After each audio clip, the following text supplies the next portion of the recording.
What would you do if the person you trusted most, your partner, your spouse, the person you shared a home with, was keeping a secret so disturbing, so unimaginable, that it shattered everything you believed about them?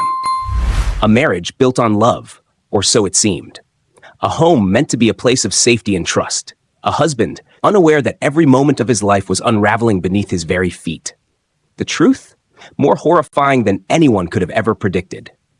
The screen fades to black. A low, ominous hum lingers.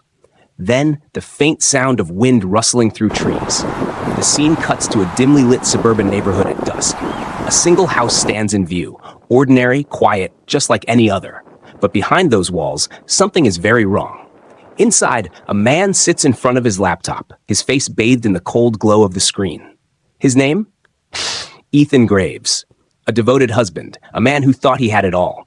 But what he was about to uncover would change his life forever. The camera lingers on his eyes, wide, unblinking, fixed on the screen. A flickering light casts shifting shadows across his face. His breathing is shallow. His hand trembles over the mouse. Then a single click. A pause. A heartbeat of silence. And suddenly, his world crumbles. A muffled sound from the next room.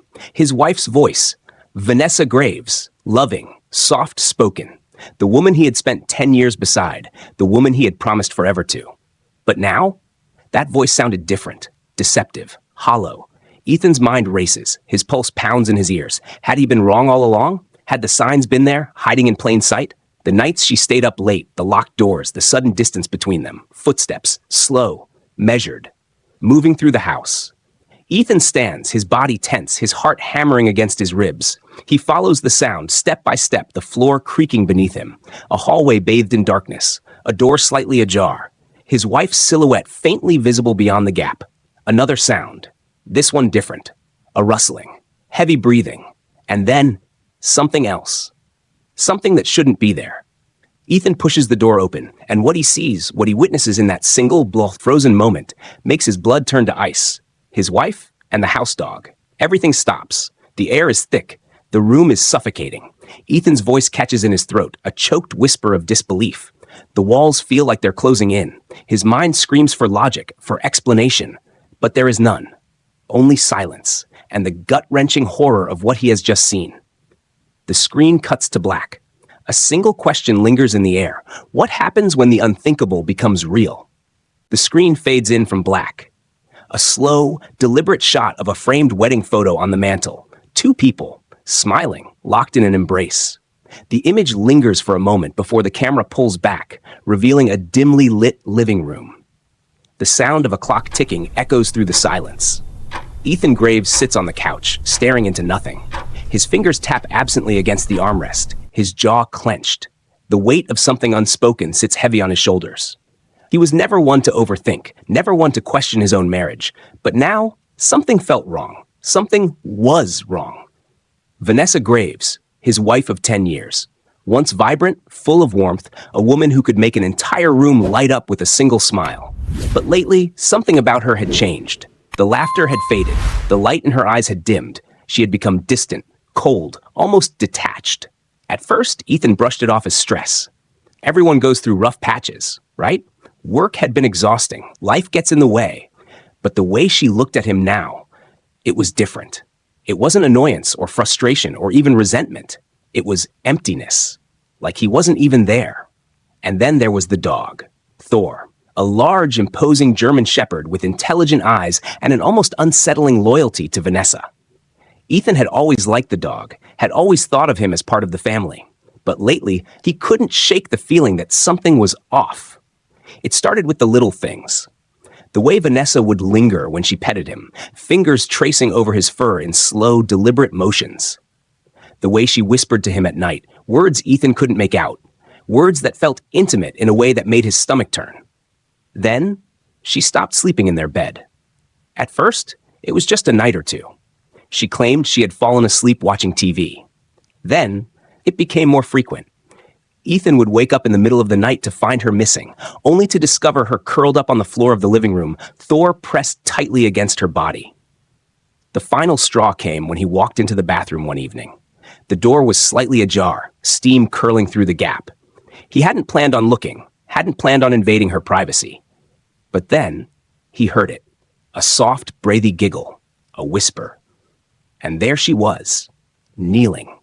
Hands buried in the thick fur of the animal, lips so close to its ear it was almost intimate. A slow exhale, a touch that lasted too long. Ethan's blood turned cold. She didn't see him, didn't even hear him standing there. And for the first time, Ethan felt something he had never felt before in their 10 years of marriage. Fear. His hands tightened into fists, his chest tightened with an emotion he couldn't quite name. Was it rage, confusion, disgust? He didn't know, but what he did know was this. Something was very wrong with his wife. Ethan had suspected an affair, late nights, secretive phone calls, a sudden shift in behavior. He had convinced himself there was another man, that she had found someone else. But the reality was worse. Much, much worse. And the worst part? He wasn't sure if he even wanted to know the truth. Ethan couldn't sleep. Not anymore. Every night, he lay awake, staring at the ceiling, waiting for Vanessa to move, waiting for the moment she would slip out of bed and disappear into the shadows of their home. And every night, she did. At first, he told himself it was paranoia, that he was reading too much into things. But the way she moved, silent, deliberate, made his stomach twist into knots. She wasn't just restless. She was sneaking. Ethan started paying closer attention. He would wake up to the faint creak of the floorboards, the barely audible sound of a door clicking shut. He would hear her whispering, soft, hushed tones, words spoken so gently it made his skin crawl. One night, he followed her. He moved carefully, his steps measured, his breath shallow. The hallway was dark, but he could see the glow of dim light seeping from under the closed door of the spare room, the same room she had started locking. The door didn't open, not for hours. Ethan pressed his forehead against the wood, listening, and what he heard made his blood run cold. Heavy breathing, murmurs, something else, something that made his pulse hammer in his ears. He stepped back, his hands shaking. He didn't want to believe it. He refused to believe it. Maybe it was nothing. Maybe he was losing his mind. But he needed proof. The next day, while Vanessa was at work, he tore through her phone. Nothing. No texts, no calls, no social media messages. Everything was wiped clean. Her laptop was the same, cleared history, empty downloads, as if she had something to hide. Ethan's paranoia deepened. Then, he made a decision. That evening, while Vanessa was in the shower, he installed hidden cameras around the house. Small, discreet, placed in spots she wouldn't notice. One in the living room, one in the hallway, and most importantly, one in the spare room. He told himself it was just to ease his mind, that he was being irrational, that he would check the footage in the morning and laugh at himself for being so ridiculous. But when he finally watched what the cameras had recorded, he didn't laugh. He didn't sleep. He couldn't breathe, because what he saw was far, far worse than anything he had imagined. Ethan sat in the dim glow of his laptop screen, his fingers hovering over the keyboard. His chest felt tight, his breathing shallow. The file was right there, hidden camera footage from the night before. For hours, he had paced the house, debating whether to watch it. Part of him still wanted to believe he was wrong, that it was all just a misunderstanding. But deep down, he knew. He clicked play. At first, the video showed nothing unusual, just Vanessa entering the spare room, closing the door behind her. The room was dark, but the night vision kicked in, casting everything in eerie grayscale. Ethan leaned in closer. Then, something shifted. Vanessa's posture changed. The husband sits in disbelief as he watches the recordings. His hands shake, heart pounding. He cannot believe what he's seeing. Vanessa is seen interacting sexually with the family dog. Vanessa using her hands to manipulate the dog's genitals and then engaging in intercourse with the animal. Ethan's pulse pounded in his ears. He couldn't look away. Seconds stretched into minutes. And then, the moment everything changed, his stomach lurched. His vision blurred at the edges. His hands clenched into fists so tight his nails bit into his skin.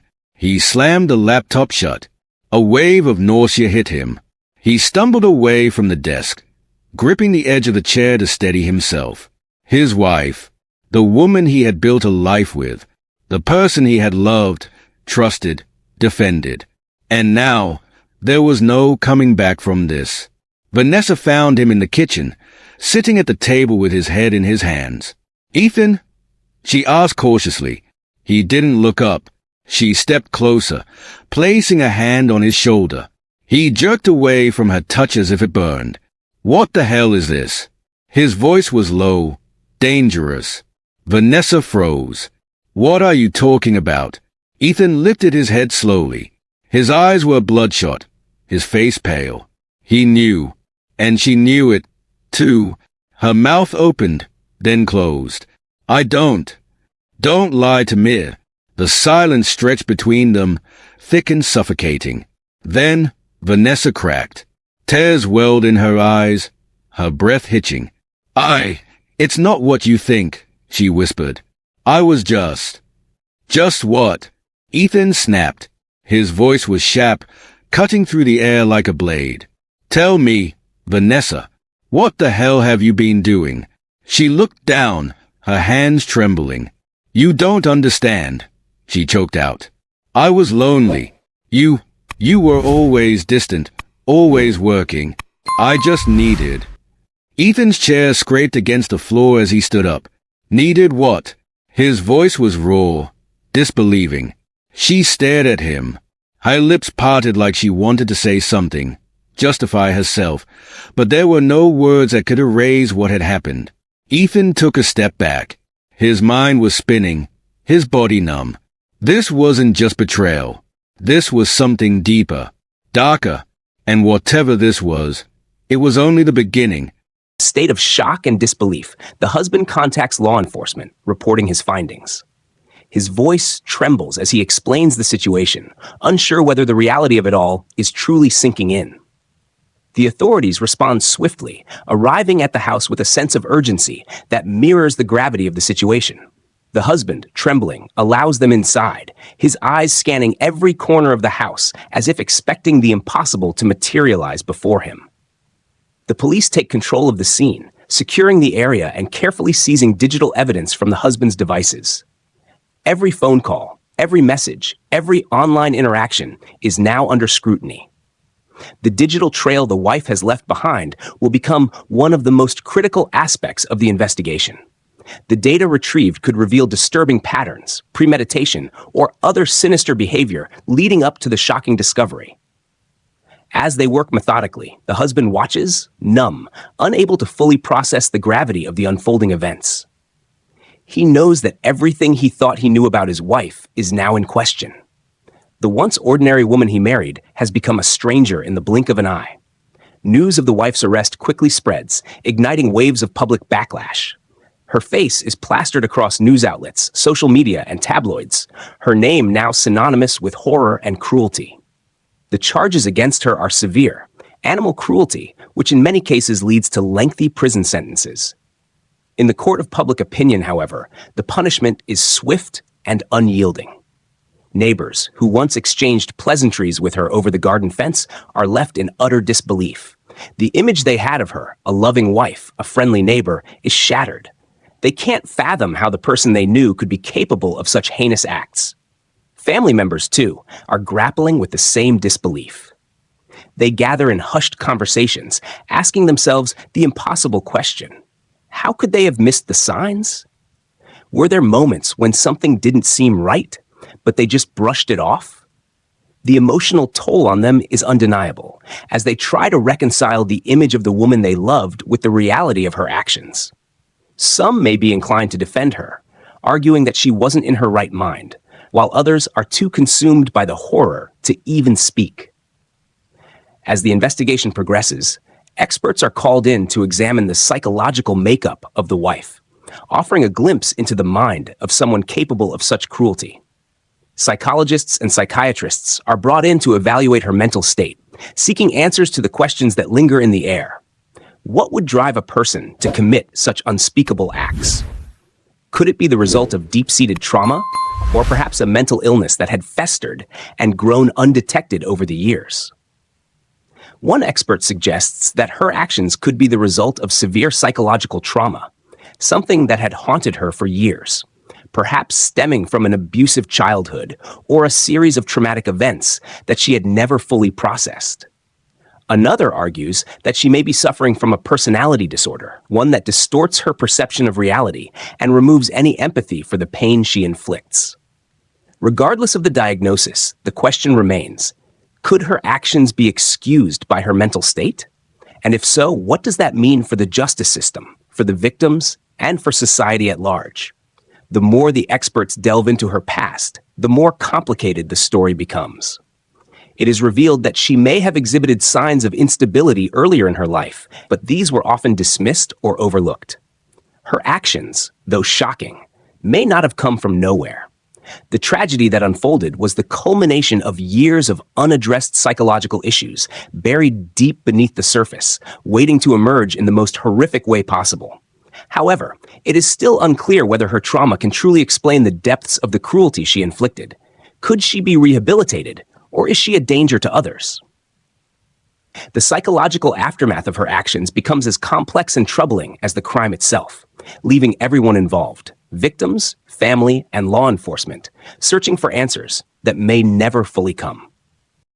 News outlets, always eager for the next shocking story, quickly pick up the case, pushing it into the spotlight. The story spreads across television screens, news websites, and print publications, its shocking details capturing the attention of a captivated public. The wife, once a seemingly inconspicuous member of the community, is now at the center of a media storm. Journalists swarm around every aspect of the case, uncovering new details and presenting their own theories about what led to her actions. In a world where stories of crime and scandal often become fleeting, this one sticks, igniting intense debates and questions that seem to have no easy answers. True crime forums across the internet explode with activity as people from all corners of the globe dive into the case. Theories pour in from every direction. Some suggest that her actions were the result of a deeply troubled past, while others claim she was cold-hearted and malicious, deserving of the harshest punishment possible. Some debate whether the husband should have seen the warning signs, while others dissect every tiny piece of evidence in search of answers. The online discussions are full of accusations, speculation, and at times outright hostility toward the wife. It becomes a feeding frenzy of opinions, each person trying to make sense of the horrific events that have unfolded, but none of them truly knowing what lies behind the woman's actions. Meanwhile, the community's response is equally intense. Neighbors who once greeted the wife with smiles and friendly waves now avoid eye contact. The woman who was once considered a friend is now a pariah. People whisper in hushed tones when they pass her former home, their faces etched with disbelief. The horror of her crime has left a lasting stain on the neighborhood, and many feel betrayed by someone they thought they knew. Coworkers who had worked alongside her for years are now distancing themselves, unsure how to reconcile their memories of her with the reality of her actions. Family members, too, are caught in the emotional whirlwind, unsure how to react to the woman who has now become synonymous with cruelty. Some may feel ashamed to be associated with her, while others may attempt to defend her, torn between their loyalty and the weight of what she's done. For the husband, the public's overwhelming sympathy is both a blessing and a curse. While he is grateful for the support, the constant media attention becomes an unbearable burden. Cameras follow his every move, reporters knock on his door, and strangers approach him with condolences or unsolicited opinions. The public's empathy for him is palpable. He is seen as the victim in this tragedy, the man who was blindsided by the woman he loved and trusted. But beneath the surface, there's an undercurrent of discomfort. The media's portrayal of him as the tragic hero puts him under intense scrutiny, and he is left to navigate a world where everyone seems to have an opinion on his personal life. The weight of the attention is overwhelming, and at times, he wonders if he'll ever be able to escape the shadow of the story. As the trial begins, the wife's defense team argues fervently for her mental instability, hoping to sway the court's opinion and reduce her sentence.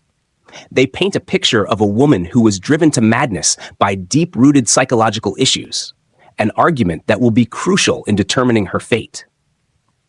The prosecution, on the other hand, argues that her actions were cold and calculated, revealing a lack of remorse that cannot be dismissed as the result of mental illness. The tension in the courtroom is palpable as both sides present their cases, and the fate of the woman hangs in the balance. When the judge finally delivers the ruling, the courtroom falls silent. The decision shocks everyone in the room. The judge's words ring out, sending ripples of disbelief through the gathered crowd. The wife is sentenced to a punishment that exceeds even the prosecution's expectations, a ruling that leaves the defense team scrambling for a response. The courtroom is filled with tension as the legal consequences unfold, and for the wife, the reality of her actions is now inescapable. The trial may be over, but the aftermath will linger for years to come. The public will continue to debate her guilt, her mental state, and the true motivations behind her crime. But for now, justice has been served, at least in the eyes of the court. The court's verdict is delivered, and it is one that surprises many. The wife is sentenced not to prison, but to time in a psychiatric institution. The judge, after carefully weighing the evidence and considering the defense's argument of mental instability, concludes that her actions were the result of a deeply disturbed mind rather than sheer malice. The decision stirs mixed emotions among those who followed the case. Some feel relief that she will receive the mental health care she clearly needs, while others believe that justice has not been fully served.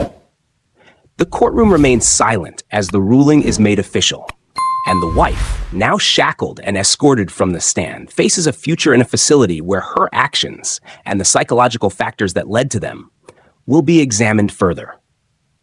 For the husband, the emotional toll is unbearable. The betrayal, the public scrutiny, and the horror of discovering what his wife was capable of have left deep scars. He knows he cannot stay in the town where everything fell apart. The memories of the life they built together, now irreparably shattered, are too painful to bear. After the trial, he files for divorce, taking the necessary steps to sever ties completely. He packs his belongings, sells the house, and leaves town, hoping that a fresh start in a new place will help him rebuild his life.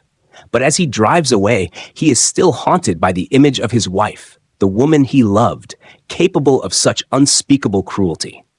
The weight of it all feels heavy on his shoulders, and he wonders if he will ever fully recover from the trauma that has forever changed him.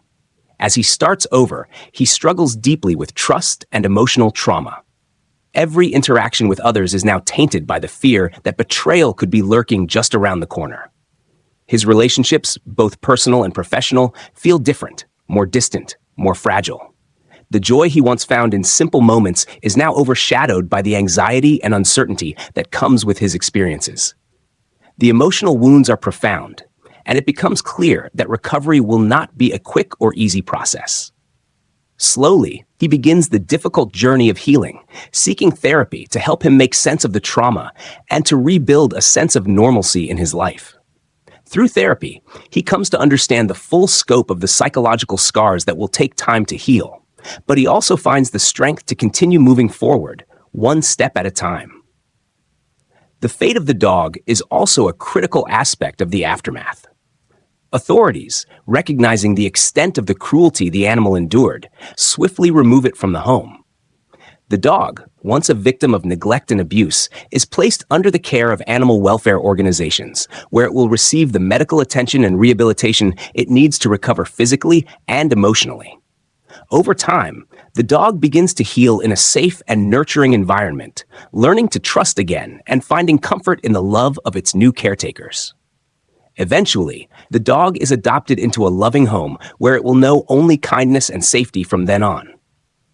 As the dust settles, the true resolution of the case lies not in the legal aftermath, but in the emotional journeys of those affected, the husband's slow recovery from deep trauma, the wife's continued treatment in the psychiatric facility, and the dog's recovery and new life. The tragedy has irrevocably altered the lives of all involved. And while justice may have been served in some sense, the psychological scars and emotional wounds will linger long after the headlines fade. The case draws to a close. The lingering question is, how could this happen? How could a seemingly ordinary woman, someone who was trusted and loved, be capable of such extreme cruelty? To understand this, we must delve into the psychology behind extreme behavioral disorders. For many, mental illness is often invisible, something that goes unnoticed until it manifests in devastating ways. The wife's actions, while shocking, could be a symptom of a deeper psychological struggle, one that may have been present for years, but remained hidden from those around her. Extreme behavioral disorders, including personality disorders and trauma-induced psychosis, can sometimes drive individuals to act in ways that defy rational explanation, leading them down dark, destructive paths. The case serves as a chilling reminder of the dangers of unchecked mental health issues. Without proper care, support, or intervention, individuals can spiral into dangerous behaviors that affect not only themselves, but those around them. This case, though extreme, is not isolated.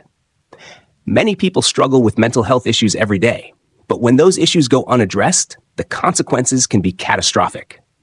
It raises a larger question about how society responds to mental health and whether more needs to be done to ensure that people receive the treatment they need before it's too late. From this tragedy, there are several important lessons to be learned.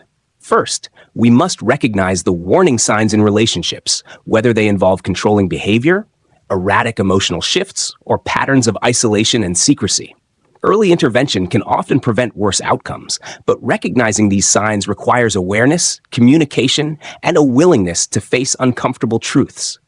In this case, no one, especially the husband, could have predicted the horrors that would unfold, but the case highlights how vital it is to be attuned to the dynamics of the relationships we hold dear. Another crucial lesson is the psychological impact of betrayal. The husband's emotional trauma is something that will stay with him for the rest of his life. The damage caused by such a betrayal is not easily repaired, and it leaves scars that often take years to heal. It's a reminder of how deeply human connections shape our lives, and how the breaking of that bond can reverberate far beyond the initial shock. As we wrap up this case, we leave you with a thought-provoking question. What would you do if you discovered a horrifying secret about your partner? Do you believe that mental illness can be an excuse for crimes like this? We invite you to share your thoughts in the comments below. Your perspective could spark important conversations and insights. Finally, don't forget to subscribe for more gripping true crime stories. If you found this case intriguing, be sure to check out the related videos we've suggested for further engagement. The stories we explore together offer a deeper understanding of the complexities of the human mind, and we look forward to sharing more with you soon.